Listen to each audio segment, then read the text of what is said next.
So let's take a look at yesterday, and actually a lot has happened. So if I want to zoom out right here, yesterday we discussed this bearish flag scenario on the short term, where I explained on the short term it looks bearish, on the mid to long term it looks bullish. Now I was expecting a breakout to happen here. However, what we did notice was the pattern actually did try to break out, but then on the retest it just had an in the next 3-4 hours, which took us up to a high of um, let's see, around 63,400, 63,500, somewhere around that. Now, so this part has been validated. This short-term bearish trend has been validated. However, what did get validated was actually the formation of the inverse head and shoulders is now complete. Let's see this on the 4-hour time frame because it's clearer. All right, there we go. So as we can see here, the left shoulder is done. This is the head, and the right shoulder has been completed. It is right at the neckline.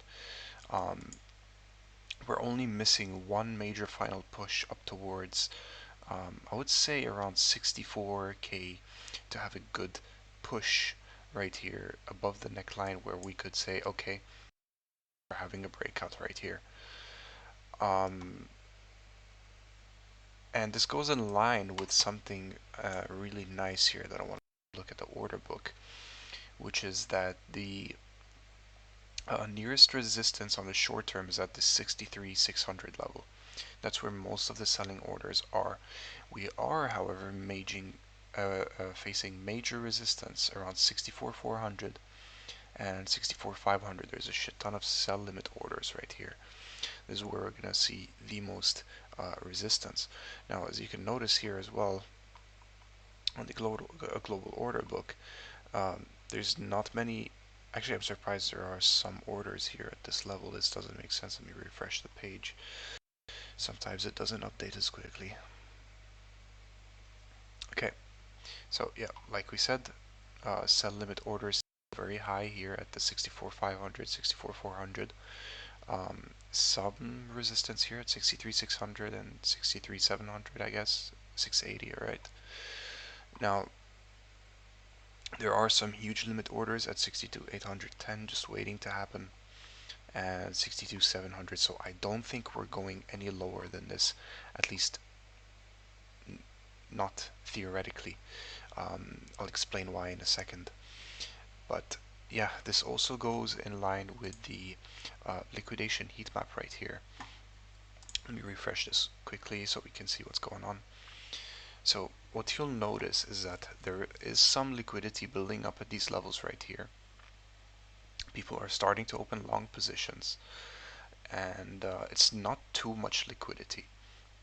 There is, however, some liquidity building up here at the 60K levels, and it could come around close to $1 billion worth of liquidity here, just shy of $1 billion. But then there's not much liquidity left under 60K. So even if in the short term we did decide to drop, we're still going to find support at 60K like we did last time. And it's going to be a higher low compared to the low in the previous trends around here, 60, 64, 56K or whatever. But we'll realize that most of the liquidity is actually building up here right before 64K. So there's around 2.5, maybe $3 billion worth of liquidity we get up towards 65, 64, 500.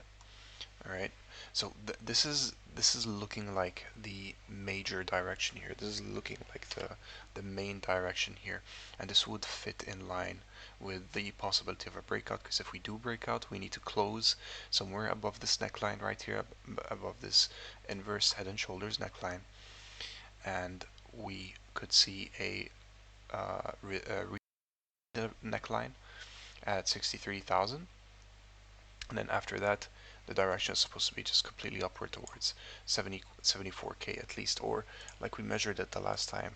If you want to take an accurate measurement, you measure basically the depth of the head from the neckline, and from the retest position it could take us up to, yeah, pretty much 72k. Now this is basically the ideal scenario. Now you want to know why this has happened. Well, actually, if we take a look at the Dixie chart, and let's put it at the 1 hour right here. So in the 1 hour, what we'll realize is that with the Bitcoin pump that happened here, let's go take this out into the 1 hour as well, so we can see this more accurately. Well, you can see 3, 4 very huge green candles, which goes in line with 1, 2, 3, 4 very bearish candles for the dollar index. So as the dollar index continues to drop, which, to be honest, we've been seeing this for a while happen here, but this hasn't translated much, or probably did translate around the 67k pump we saw last month before another dump towards 56k. But the dollar continues to fall. This is actually very good for high risk assets, because um, everything works inversely. If the dollar is strong, people would prefer the fiat over the risk assets. When the dollar is weak, they'd rather keep their money in risk assets, because the assets will maintain their values, it won't depreciate. So that's one thing to look at.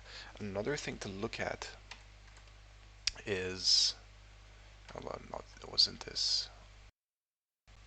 Yep, there we go. So we have the PPI report, as discussed. The early PPI report is going to release at 3:30 p.m. at least my time. I don't know what time it is, but if you'd like to check that out, CryptoCraft / calendar. Now, the PPI report, the forecast for the PPI report, is looking just a little hotter than the previous 0.3, but this remains soft. I mean, people are expecting higher.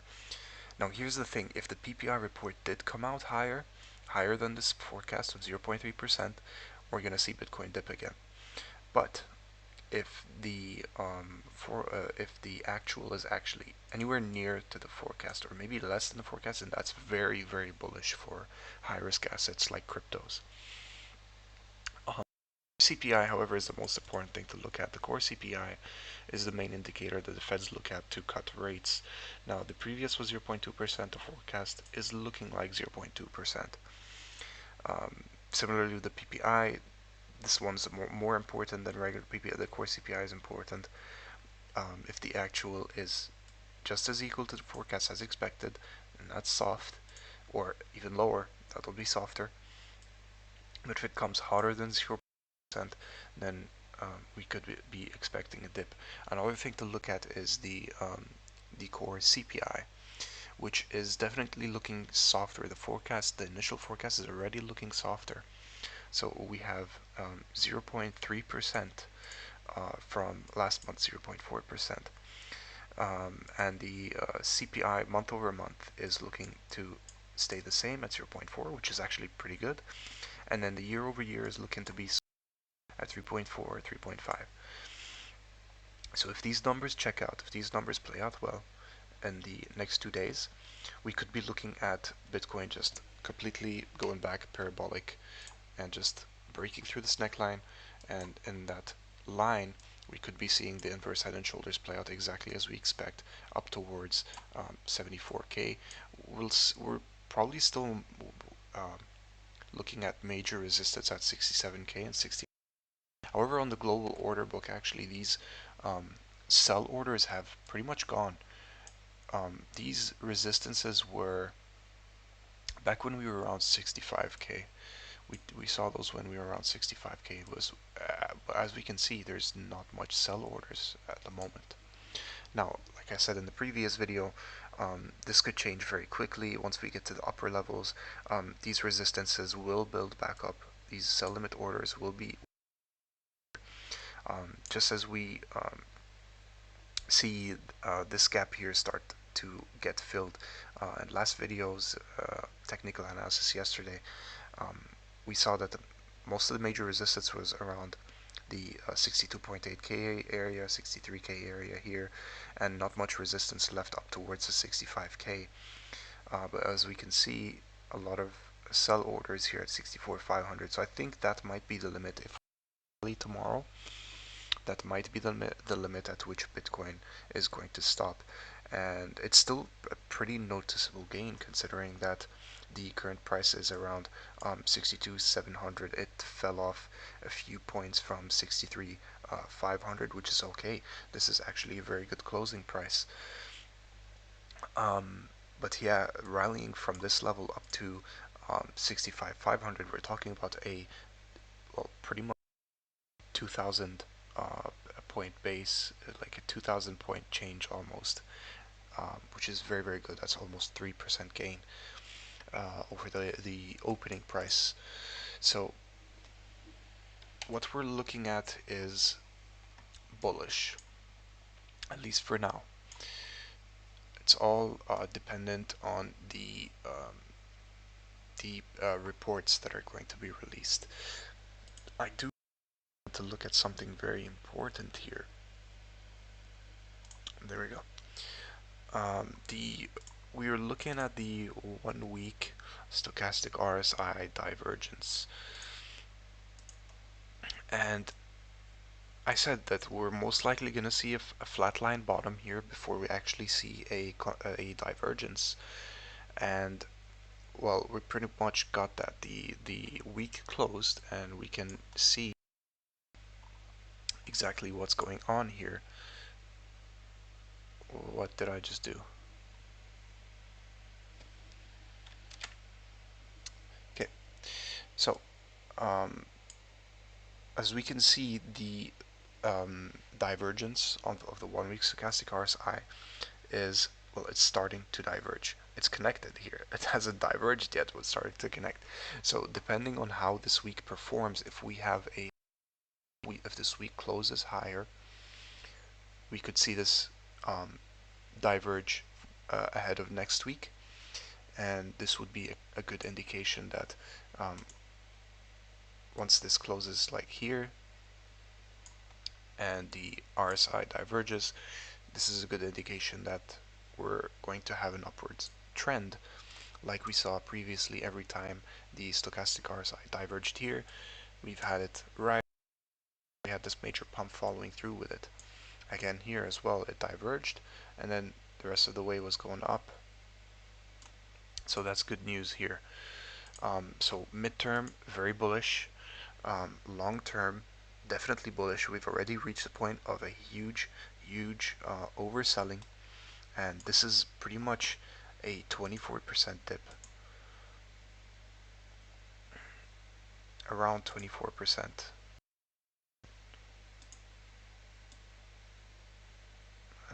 Tie it with the all-time high, yeah, pretty much close to 24%. So this is actually the deepest correction we've had in a long time. I mean, every time we've reached an all-time high, we've had a certain amount of dips, but not as big as this. Okay, so I think the bottom is in and at around 56k right here, and right now we're just in the process of setting higher lows and higher highs. Now this might be the higher low right here at 60k. Now waiting to see if the price will rebound. We need to have a price close above 65,500 within this week to confirm that we have a higher high and the week is looking good. And if we do, it should be around the 65k level, so it would be higher than the 60k level here. Even if we have a low at 63k, it's a good indication that we're setting higher highs, higher lows, which is an indication of a upwards trend. So yeah, that's pretty much it for today.